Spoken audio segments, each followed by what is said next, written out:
Absolutely wonderful. Poise, passing, penetration. And they may be in for the first time here. Oh boy, they are in. There's a goal for the world. Australia swarming forward. That's a lovely touch, and that's a lovely finish. And it's Australia who strike first. Well, for those of us who haven't been paying attention to the FIFA World Cup until right now, it's business time. Suddenly we have to lock on. The Socceroos are playing on the weekend and the games are getting to the business end of the tournament. I've brought in Josh Whittington, who's one of the Australians' soccer experts. I think he would object to that title just purely because I used the word soccer, to tell us, if we haven't been paying attention until now, what to pay attention to, if the Socceroos have any chance, and why this tournament has been so much more fun than anyone expected. Josh, let's start with the easy part. Do the Socceroos have any chance of winning their game on early Saturday morning Australian time? Well, firstly, thank you for having me on, because I've known you for a long time and this is the first time you've invited me onto the front. So I'm very, very privileged. I think you'll find I've invited you on many times, but you've always been mysteriously too busy. So the Football World Cup, we should be excited because we are a definite chance of going through against Egypt. So for people that aren't necessarily aware of Egypt, they've got a couple of very well-known players. One, Mo Salah, who would be known to most football fans. Plays the 1-2, gets it back, and Mo Salah scores for Egypt. And a couple of other ones. One from Man City called Omar Mamouche, who's very good as well. Egypt stand firm. This is Mamouche, and he scampers away from Nathan Ngoy. Omar Mamouche! But they are very beatable, and as far as a draw for, to get into the last 16 of the World Cup, it's pretty good. So the timing of the game's not great, 4 o'clock in the morning on a Saturday. So you're going to have to get up early and put your cup of tea on, or for the younger fans, you maybe leave the nightclub at 3 a.m. and just keep going.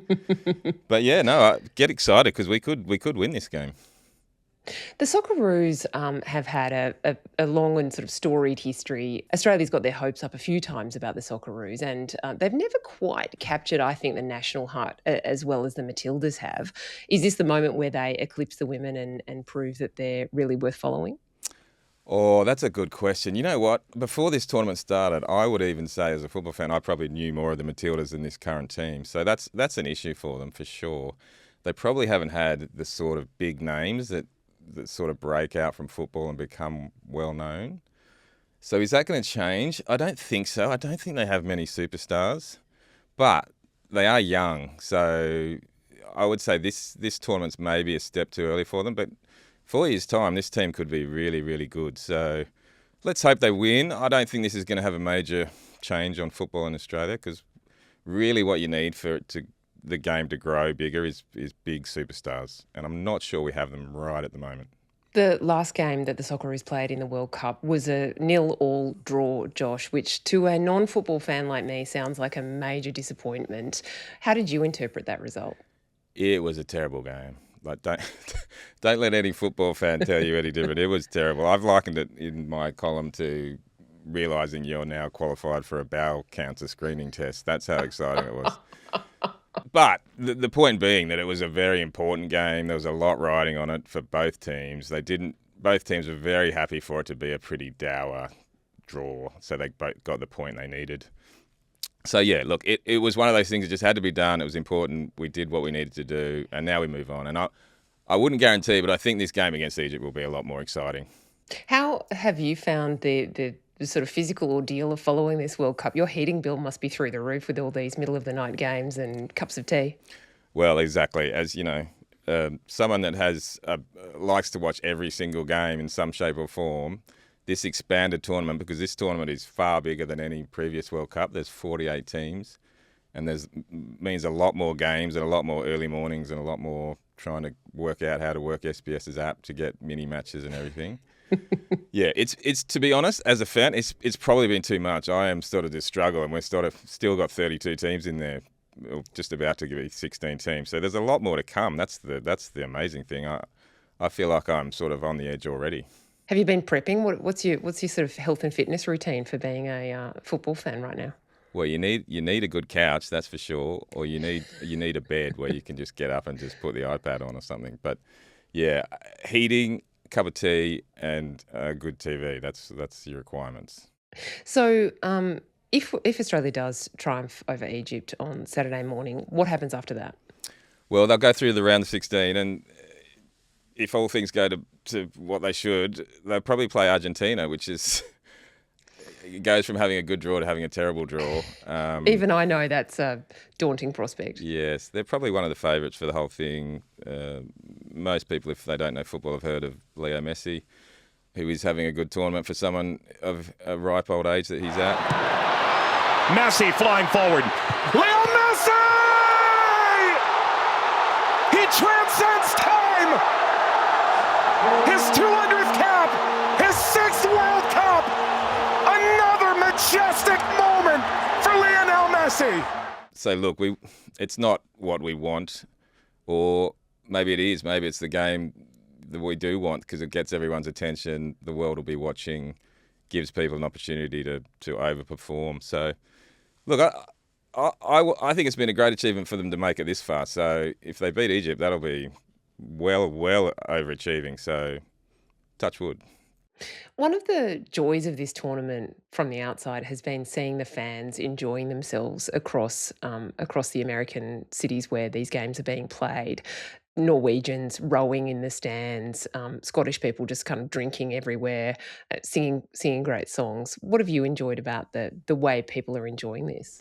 There is nothing like a World Cup. I've been lucky enough to go to a few, and I can still remember inadvertently walking onto a bus and ending up on a bus entirely packed with Swedish fans, and then having to pretend I was singing along to all the chants. You would have fitted right in. You would have melded in with the crowd. Well, I did have a Socceroos top on, so maybe not. But but the beauty of it is that there's nothing like football fans at a World Cup. It's just a party, and it's everyone's happy and everyone's mixing. And although football has a reputation of violence and crowd violence, it's never really happens at a World Cup. There's generally a good vibe. So yeah, I've been really, really happy to see the scenes at this World Cup. It just seems like it's a great festival of football sort of feel to it. That's a cliche, isn't it, that this is a festival and not a competition? You know, we hear that about everything from the athletics carnival to the journalism awards. And in fact, the opposite is true. It's absolutely a competition. Who would be the kind of popular favourite to win the whole tournament, and who's the kind of dark horse? Well, I'll just say, firstly, I've never won a journalism award, so I just have that on the record. But the popular favourite at every World Cup is Brazil. Like, everyone loves Brazil. They're I think they've won the most World Cups of anyone. They've got some of the most famous players in the world, and their fans sort of embody that sort of, beautiful game.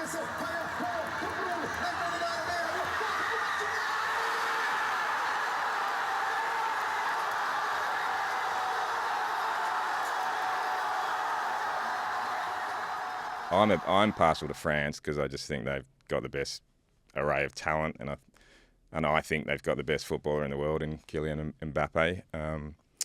Who's having an incredible tournament as well, isn't he? Yeah, and some people might argue with that, but yeah, I think France are the team that would be the favourites. Then you'd have Brazil, probably the crowd favourites, and then people love Leo Messi and people love Ronaldo. So Portugal and Argentina have probably got a lot of fans as well. There's been some high-profile kind of knockouts, haven't there, already? Germany's out of the World Cup, which was a surprise to me, but maybe not to you. Oh no, definite surprise. But I'll upset the German listeners of this podcast. But I love seeing Germany go out. They've been successful for a long time.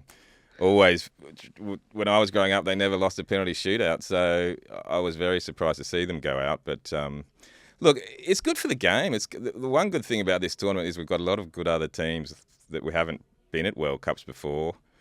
And there's only 8 countries that have won the World Cup in the history of it. So to see other teams come through and some of the big boys go out, well, I think that's good for the sport. So, yeah, slightly disappointed to see the big teams go out, but Germany and Holland gone.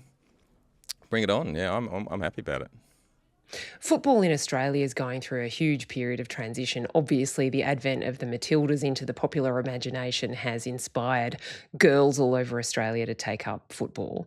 Um, Last time I really paid attention to the men's game in Australia. There were a lot of people letting off flares and starting fights. That seems to have changed as well. Where do you see Australian football now, and how much does it matter whether or not the Socceroos, triumph or not at this World Cup? Yeah, good question, and we could probably be here all day. But the Socceroos have not missed a World Cup since 2006. So we are doing remarkably well to make them. And it probably, for someone that, is into the game, you sort of get this every 4 years. The sort of nation wakes up to it a little bit, and you see the shirts around again, and people sort of start telling you names of players. But it doesn't really have a huge effect long-term on the league. The A-League is not in great shape. Crowds are not great. Its administration is not great. So look, every 4 years you hope that it'll have some sort of effect on the sport. I think the real impact of the sport will be the Matildas. I think that is massive for Australian football, because they are, one of the most well-liked sporting teams in the country, and got so many more girls playing than when I grew up. So I think that will actually have a really, really big effect on football in Australia, probably more so than the Socceroos, to be honest. As a participation sport too, it's got the appeal to, mums and dads that rugby league and rugby union, even AFL, are going to start struggling more with, I think, as awareness grows about the impact of head trauma. That is certainly an issue also in football, in soccer, but much less so than in those heavy contact sports. Do you think the game is kind of set up in Australia to know what to do with a generation of kids who are going to grow up with soccer as the game that they are playing on the weekend? No, is my short answer to that. You'll find a lot of, like me, to be honest, I grew up playing football, but I still love my rugby league and my rugby union and even my Aussie Rules. So you'll find there's a lot of Aussies that play when they're young. The participation rates are really high. But there is not a real pathway beyond that, because our big sports are still dominated by the rugby and the Aussie Rules codes. So you'll find a kid like Lucas Harrington, who played for Australia in the last game. He's only 18. He did play in the A-League and then got signed by a US team and is now being, courted by some European teams. So that's probably the pathway that these kids have. So we don't get the real talent in Australia playing, which has a flow-on effect that maybe you don't get the crowds going to watch it because the talent's not there. They'd prefer to watch the European leagues or the Premier League, etc. So look, yeah, the pathway's it's a difficult one for Australian football to fix. I don't pretend to have the answer to it, to be honest. Well, in your other life, Josh, you are also an expert in rugby league and very annoyingly thrash me in our office tipping competition and in Supercoach. So I can't let you go without asking what your tip is for Origin 3. I am doing terribly in tipping and Supercoach, so that must mean you're doing even worse. Yeah, exactly. These things are relative. I'm a proud New South Welshman and get very passionate about Origin, but I don't want to offend Laurie Daly because he seems to have got very upset at any criticism, but they're not going to win. Queensland will win. Sorry, guys. Sorry to say it. I hope we don't, but I think we'll get beaten pretty badly. Sorry. It feels like it's time for generational change, doesn't it? Maybe they should make Kieran Foran the Blues coach. Well, bring in Ivan Cleary as soon as you can. That's my thought. But yeah, it's another year of thinking we've got a pretty good team, but we just get beaten by a superior collective in Queensland, unfortunately. Well, Josh, I'll be waking up with you at 4 o'clock on Saturday morning. I'll be sending you a text to make sure you're installed in front of the sofa, and I'll be holding to your predictions. I'm going to call you and just make sure you're watching. Thanks, Josh. All right. Thank you.